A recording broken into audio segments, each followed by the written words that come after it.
to be at the tail end of our brand pivot, I guess, is the best way to put it. And I can talk about that in Q&A to whatever extent that you want to. Sean Spence, CEO of Armchair Telethon, the 100% online, easy for you fundraiser. Never leave your armchair. It is horribly updated, but there's still a lot of great content there. I would encourage everybody to look at YouTube and put in Armchair Diary. I need to update it and upload, honestly, about 30 videos to it, but that is my semi-daily diary that I do about my entrepreneurial journey. So it's not remotely salesy. It's just something that I think this group in particular will enjoy. A lot of the 1MCs, and I honestly have lost count. I need to figure it out, but this is like 1MC number 42 or 43 that I presented to. I think I currently hold the national record for having presented to the most 1 million cups, like legit, I think I do, by quite a bit. Some groups like me to provide the question, up to 3 questions at the beginning and the end, right? So just because some like that, I do that. One, what problem should we prepare for as we build a virtual company, which this is a truly virtual company. We'll be in all 50 states by the end of next month, serving customers in all 50 states. We are in several other countries with employees and several states with employees. I say employees, I mean contractors. HR people, don't jump down my throat. I kind of use those interchangeably like so many people do. We need introductions to nonprofits who want to raise money and awareness, which is literally every nonprofit you have ever met in your life. And so anybody you know in the nonprofit world needs what I do, and they pretty much all, if they talk to me, get it, and almost everybody who talks to me hires the company. We are on super fast, explosive national growth. This is a very fun entrepreneurial story, and I always look forward to sharing it. I love entrepreneurial conversations, and if you ever want to have one, sharing what you do, learning more about what I do, feel free to email me, and I'm happy to do that, or connect with me on LinkedIn or Facebook or whatever. Problems. Nonprofits and others need money. They need to get their message out, and they need to do it less expensively. These are the problems that we address.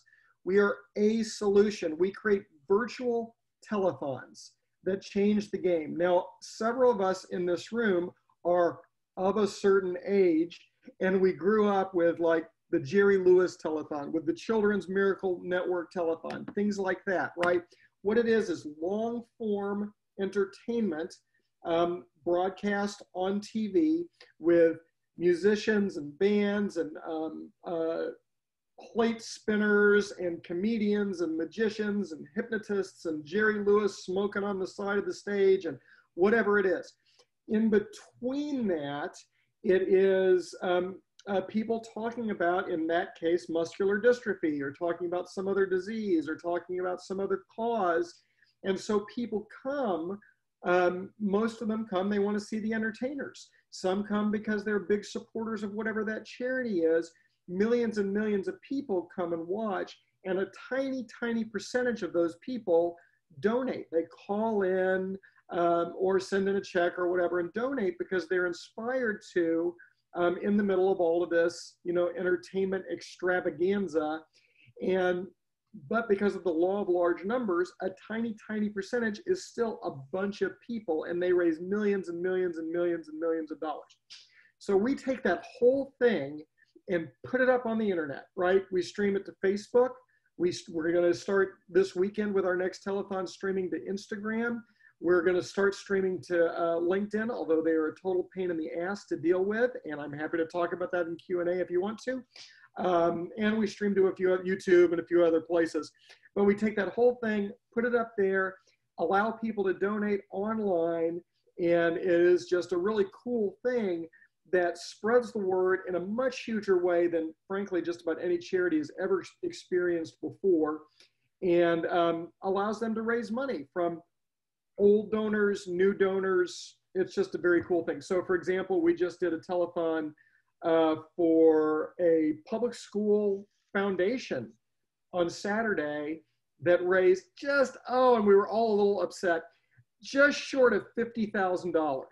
We've done Boys and Girls Club that raised over $50,000. We've done smaller ones. We've done bigger ones. You know, we've done all kinds of food banks, you name it, we've done it. and we're doing it more and more and more and more. Our primary market is nonprofit organizations, like I was just talking about. We also have some business community applications that are awesome, and I would be happy to talk about some of these other things that we're doing in Q&A if you would like to know about those things. Business model is very, very simple. Because of some proprietary processes, we could be located anywhere and do this anywhere. So like I said, we will be in all 50 states by the end of October. Today, we're in 30 something. I lose count. We're going to do some more stuff today. Just to let you know, because we figured out a way to do some incredibly powerful, beneficial telethons where we don't have to wait for a client to hire us. So I can just decide I'm going to do one in wherever, Orlando, right? Orlando, Florida. I could just decide to do one in Orlando tomorrow. I could launch in Orlando. We would be making a profit there by sometime next week. And we would be within 6 weeks, we would raise a bunch of money for the local business community or for a couple of other applications. Because we, like I said, we figured out some interesting business community applications that, again, happy to talk to about in the Q&A. So business model, we charge a fee that is paid almost always upfront, and then we do the work. That's it, right? So it's very simple. Cash flow is awesome. We don't start doing anything either until we do work or until we get paid, or if we're launching something ourselves, frankly, the upfront costs are extremely low, which I realize somebody in the room may be like, oh, well, I should do this. Well, that's fine. I don't really worry too much about competition. But honestly, it is the upfront costs and the overhead is extremely low, so I don't worry too much about it. Secret sauce, small first mover advantage, which we have, and we're keeping longer than I thought we would, so we'll see. I don't have any truly national competition, which is somebody working someplace and launching them all over the country. I can't find anybody who's doing remotely close to that, but there's lots of local people who are starting to do things, and that's fine. Happy to see them in there. It helps to spread what we do as a thing. We do have the proprietary processes. I'm happy to talk about that more in Q&A if you want. We have a national network of super connected influencers. So like on my advisory board, I have a 4-star general who used to be the highest ranking attorney in the Air Force, right? I lied, not a 4-star, 3-star. Don't want to get that wrong, 3-star general. I've got a guy who was he was an executive at Netscape during the Netscape IPO, which at the time was the largest IPO in history. I've got a woman who has George Clooney's cell phone and he will return her call, right? So that's the kind of thing we're doing. And if you want to talk about that in Q&A, I have a bunch of lessons I'd be happy to share that would help really any of your businesses and other businesses that I've done that I've learned in terms of creating networks of people to help. I've got an amazing team. They rock. It's getting bigger all the time. I think we're going to hire 15 or 20 more by the end of the year. Competitive analysis, like I said, little or no truly national competition. Within 3 to 5 years, everybody and their mother is going to be doing telethons. This is not a COVID thing. It is a nature of the internet thing, a nature of the way we consume entertainment, a nature of the way we donate online, a nature of social media thing. And so COVID let us know that this was a possibility. And if you want my origin story, I'll tell you that in the Q&A. It's very fun. But this is really all about those things, not about COVID. So COVID's going to do what COVID's going to do, and my business is going to thrive regardless. But these will be all over the place within 3 to 5 years. It's just going to be like doing a fundraising event or a direct mailing or whatever for nonprofit organizations. We don't really need people to help us raise money. Actually, that comes up here. I was getting ahead of myself. I'm not asking anybody here for money. And in fact, I'm really not asking anybody for money. We're going to do a small fundraising round, which I'm happy to talk about in Q&A, that is just for basically friends, right? Friends of the better nonprofits world and of the company that I started before, which I also presented at 1 Million Cups like 6 years ago, and which is a successful company today. Happy to talk about that too. But we don't need the money for growth. If you want to talk about that in Q&A, I can explain to you why we're doing that. We've been profitable since the first month, actually since technically before the first day. When I got my check, I did not have a bank account. I did not have the LLC filed. I had to do those things so I could cash the check. Our growth, we want 15% a month, month over month. Right now we're at 48% month over month. I actually think that's going to grow. Here's some questions someone might ask me if they knew my story and knew me, and it might lead to some interesting conversations, but you're not going to know unless I shared those questions with you. So feel free to ask me any of those things. Otherwise, we won't talk about it. Here are my 1MC questions. One, again, what promise should we prepare for as we build a virtual company? This is a daily struggle for me as I figure out what is the best technology to use, what are the best process to use, how do I help people feel close when they're so far apart, all of those things.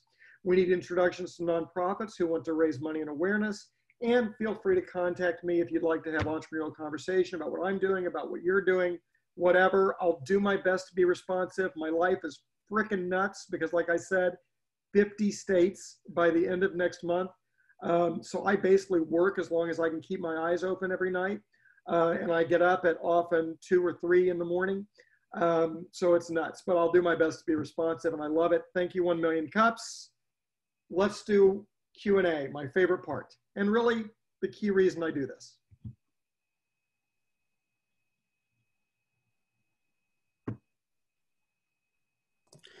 Thank you for your presentation. As before, if you have questions or comments for Sean, raise your hand. Actually, David from the SBDC raised his hand already, so I'll turn to him. Yeah, Sean, thank you. How do people find you? Are you advertising out there? We are doing a little bit of advertising. We're actually doing that very badly. I'm not doing a good job of having the website, which by the way is going through a complete redesign now. By the way, this company is like 5 months old, right? So this is all nuts. It was not even an idea 6 months ago. So there's a bunch of questions that people might ask that I'll give you the honest truth of, crap, I don't know, we're figuring it out. So the site does not currently do a good job at all of converting people to customers or really even to leads. It's crappy. That will change within about 4 weeks. We get most of our business from referrals.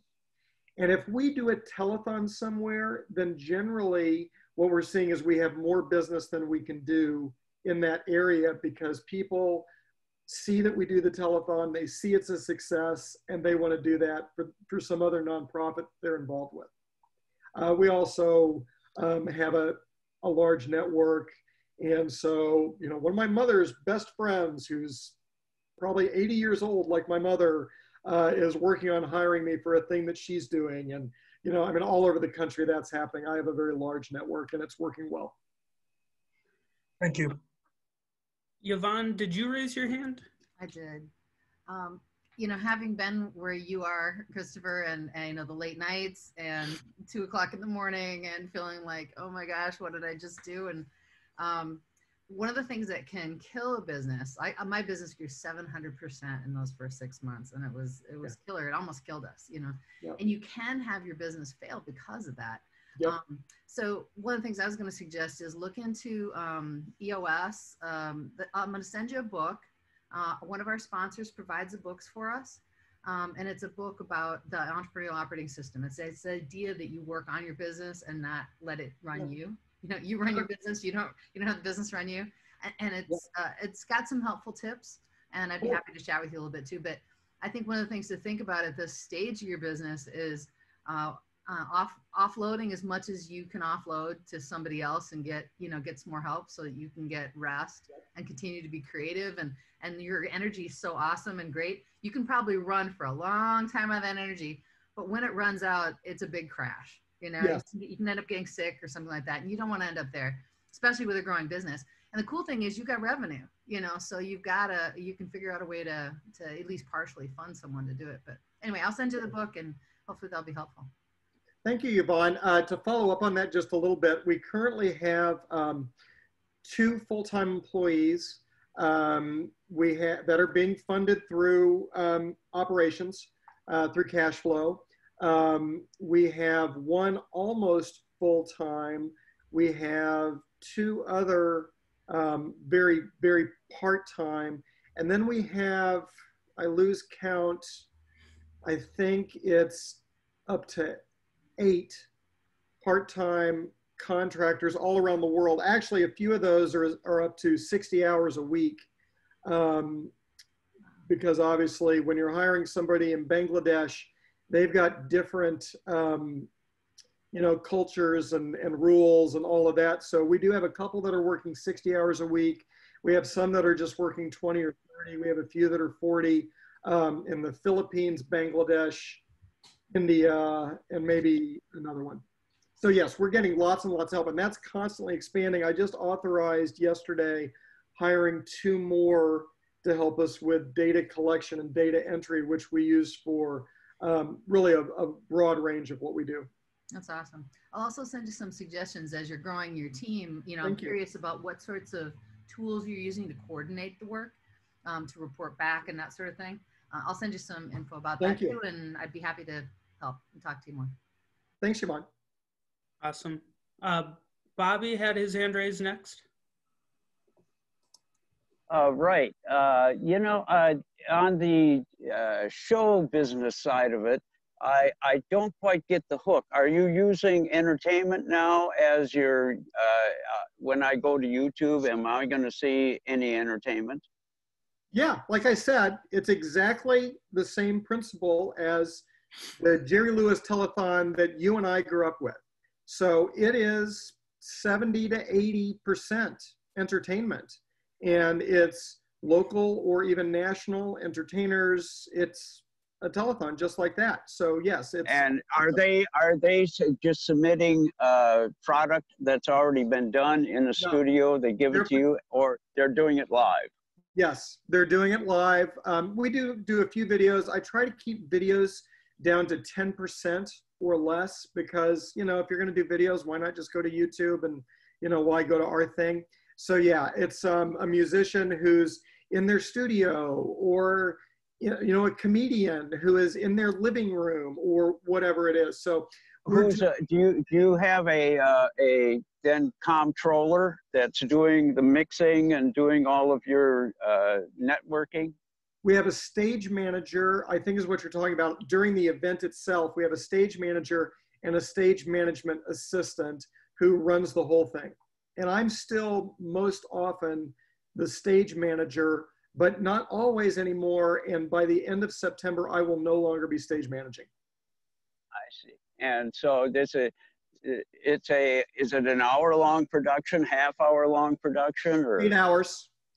We also have a 3-hour version. So it's looking at the way entertainment is consumed now. So do we expect people to come for 8 hours? No. Although there are many people who stay for 8 hours, which honestly, those people freak me out a little bit. I'm not sure that we should hang out with them, but they are watching. They come in for 10 minutes, or they come in for 30 minutes, or they come to watch their friend at the beginning of the day, and then they come to watch somebody else at the end of the day. And it's over the course of 8 hours. Or we're now doing a thing that is a shorter version, that is not the Armchair Telethon, it's the Armchair Telesprint, right? That's our clever little name. And that's just a 3-hour version. Yeah, I get it. Very well done. Yeah, and digitally, you're going to be nothing but it's an upward trend. Yeah. I mean, you have the rest of the world, country by country. Yep, exactly. And that's the plan. That's why I've got all these people on our advisory board who have had major national, global, billion-dollar involvement. I mean, one of the guys on my advisory board was literally on the first team that marketed the very first laptop available commercially for Texas Instruments, and which was the first one. So we've got all these people who are used to being on a billion-dollar playing field, because they're convinced that we have a chance of becoming a billion-dollar company. Right, right. Okay, Oh, Mike you has got- a question. Oh, Thank you. Thank you. Yes, good morning. Just a few questions. What are you seeing as far as this pandemic? I've spent most of my career working in private-public partnerships on the nonprofit side. What's happening? What are you seeing? What are you experiencing from the nonprofits? Also, how are you marketing to those groups? Are you going to association meetings? Are you basically providing any type of material out there that's other than your website, but getting referrals in that direction? And also, I'm kind of interested as far as, is there a difference as far as how does the average telethon, what do you have an average amount that is raised? And do you have an 8-hour amount, or do you have a 3-hour amount? And just kind of want to know a little bit about the track record. So thank you. I'm going to forget some of those questions, so you're going to have to remind me. I am old and I'm focused on a lot of crap. First, the last question first. We are just about to do our first 3-hour telethon. We've done 14 or 15 8-hour telethons so far. We're averaging over $20,000 a telethon. We've been as high as $50,000. We haven't had any failures. We've had some that did not some. We've had, I think, 3 that did not do as well as I would like. But only one of those, even though it still made a profit, only one of those did not do as well as the client would have liked. And honestly, that's because we made a bad decision about letting them be a client.